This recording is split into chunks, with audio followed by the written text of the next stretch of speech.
Drewz Viewz. Drewz Viewz. So scroll to the description and hit play. Copyright claims try to hide his vids away, but he'll never stop cause the Ben fans say that he's the baddest reactor to ever make their day. Drewz Viewz. To the true, Drewz Viewz. To the true.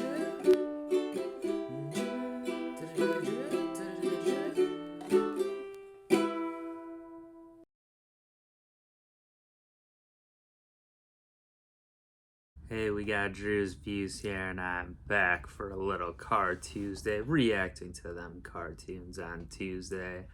And today, I'll be watching Ben 10 Alien Force Season 3, Episode 10. Wait a minute. Season 3, Episode 9. Niner. Now, Demon Arshan, the mod on my channel here, told me in the comments for last video that this is a spoiler, this episode title, so I'm gonna try not to really look at it. I don't know if that'll be completely possible when I go to click on it. It's gonna show me, I think. So whatever, we'll see. But that is certainly intriguing. Is it gonna be about like what the plot line is more specifically? Usually it's some kind of pun title or something. Well, anyway, last time on we had kind of the last gasp of the hybrid war on Earth. They had a guy down underground as like a last ditch measure to kind of destroy everything if the war was lost. Now, he of course didn't know that the war was not lost, but ended peacefully, I guess, due to Ben's influence primarily with the Omnitrix, but they didn't actually wake him up. There was an earthquake on Earth, and then he awoke that hybrid, and it was just a soldier following orders. Till the end, we saw Rhiney back. Ben went and got him to step in and tell him he's the leader now and stop. But so then that soldier just to sacrifice himself basically to stop, to shut the thing down going toward the power plant. Grandpa was involved as well. Grandpa and a couple other targets that were, I guess, at one time in custody of the hybrids. They had something implanted in their brains or whatever, making them follow orders and then combine into that walking monster thing. So it's an interesting concept. I like the idea, like seeing some hybrids again. So yeah, and like seeing Grandpa again. He hasn't been in this season very much so far, but anyway, I think we should pop on over to this episode and see what we got here with number 9. Let's go on and do it.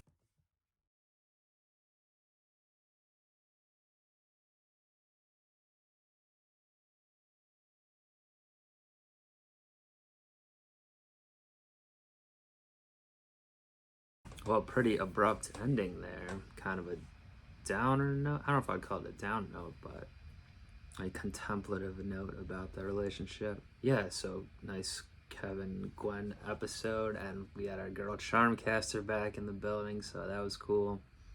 She's hot now, but she's still just as incompetent, it would seem, or she's too single-minded, like Gwen was kind of alluding to it down there, pointing out.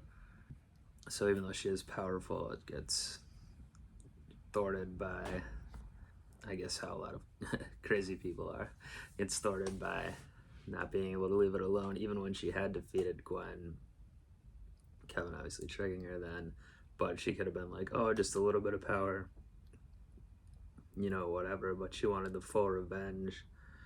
She's also envious of, I guess, Gwen's natural abilities that she found out about, the pure energy, which was possibly a retcon from the original series, but we've talked about that before in the first season of Alien Force. But anyway, yeah, couldn't leave it alone, and then Gwen used the one thing she could do to get back at her, which is the spell reversal thing to get all the power back. So I don't know if that means it was just the power that was taken from her in the first place that Gwen got back, or did she get all Charmcaster's power too, because we don't know.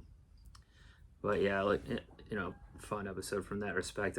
I mean, she was doing the same, basically the same trick we've seen her use before, pretending to be someone else, and then, you know, fooling, getting in the person's good graces, fooling Kevin this time. And it was interesting with so the kid was about to get hit. It didn't seem like she set that up or anything, and then for a second I was like, oh, she saved him. Does she want to reveal the magic? But it didn't seem like her to save someone. But then, of course, she did want to do that because that's part of her plan to put the wedge in them. That still kind of led to this ending here that she could fix Kevin, what Gwen doesn't want to, because that means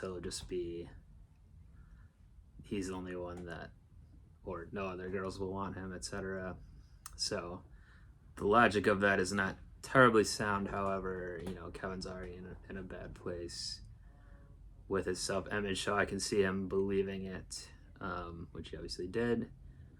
I guess he'll have to be making up in some way now. Maybe, I mean, like I said, the ending was abrupt about that. Are they just gonna, how are things gonna be between the two of them next episode? I don't know. And that's an interesting point. I never actually really thought, I just kind of figured Kevin would eventually maybe go back to his real, be cured or whatever, go back to his real self. I think so many people even commented saying like he's like this all season, I thought, but I didn't necessarily think Gwen would be the one to figure it out or do, but it does make perfect sense, I suppose.